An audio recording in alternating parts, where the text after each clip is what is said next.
Welcome to this audio theatre presentation. We hope you like what you're about to hear. So sit back, relax, because the show is about to begin.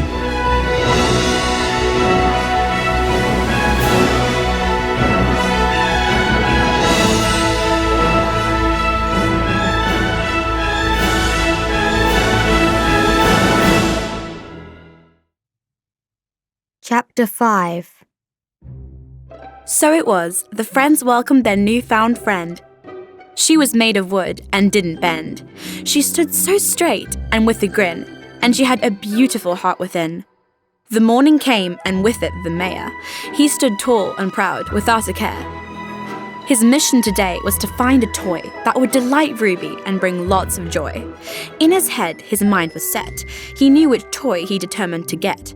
Raggedy Doll sat and stared. She wasn't fearful, she wasn't scared.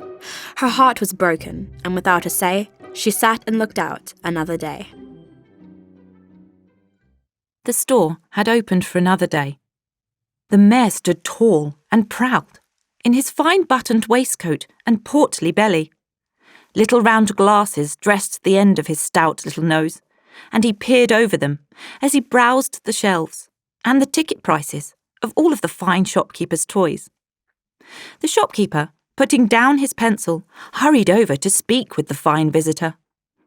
The mayor was standing by the window, looking intently at Rosie for a price tag, as the shopkeeper tried to explain to him, patiently, that Rosie was not for sale. So you see, Mr. Mayor, sir, there have been so many toys handcrafted this year. I am really sure any would delight your dear granddaughter. Well, I can see all the craftsmanship that has gone into all your efforts, my fine fellow. But what my dear Ruby desires is this fine doll. He spluttered, pointing his stubby finger at Raggedy Doll.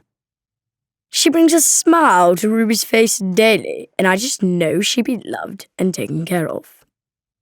Oh, Mr. Mayor, sir, I'm sorry, she is just not for sale.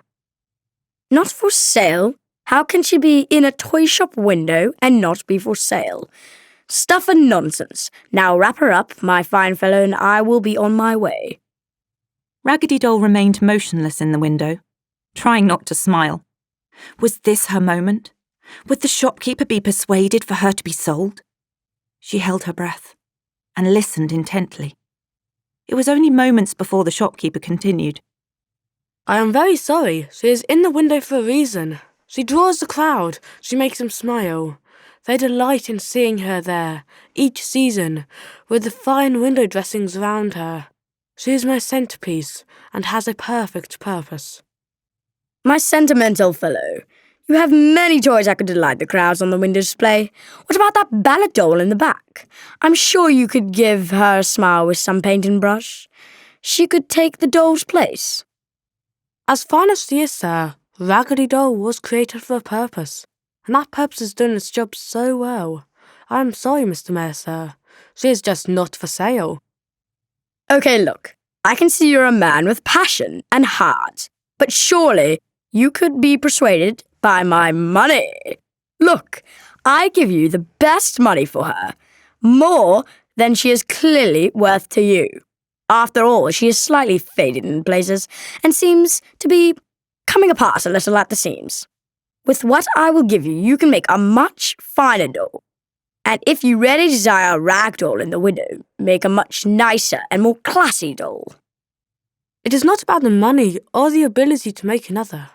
The toys here, sir, are handcrafted.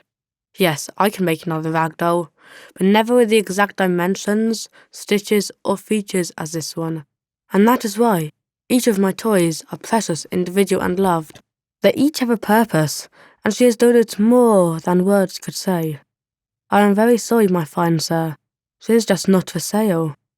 You will have to pick another doll, Mr. Mayor. The mayor was so flustered, he huffed and puffed as the shopkeeper tried to persuade him away from his beloved Raggedy Doll Rosie. So after much discussion, the mayor was persuaded from the doll he'd wanted for ages and ages. He chose the ballet doll with her tutu and tight hair.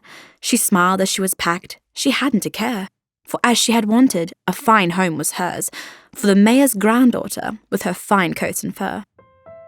The shop workers, all dressed in bright green and red aprons, with a delicately stitched love heart on the front in patchwork patterns. Each had a part in making the sale and helped to take the ballet doll from the shelf. They danced and twirled around the little store with jumps and leaps, as one by one they took a part in the sale of this very perfect toy. There was a tall and beautiful worker with eyes so deep. She wore the same as all the other workers, with dungarees under her apron and bright white and red candy-striped leggings underneath. Each one took their turn. One to take the monies, one to tie a ribbon, and one to pack in the bag. The most amazing leaps and backflips were displayed across the old wooden floor, as the spectacular of a toy being sold was a big event in their hearts. There were 4 older workers, and then a super sweet younger one, with the darkest hair you've ever seen, all braided intricately and tied with a bow at the top. She was cheeky and blew kisses at the mare as the shopkeeper wrapped Ballet Doll and placed her in a brown bag. Even the bags in the store were quaint and special. Each one had a hand-painted R on one side and a hand-painted D on the other. R for Raggedy and D for Doll, the name of the store. This shopkeeper believed in everything being made with love and a gentle hand.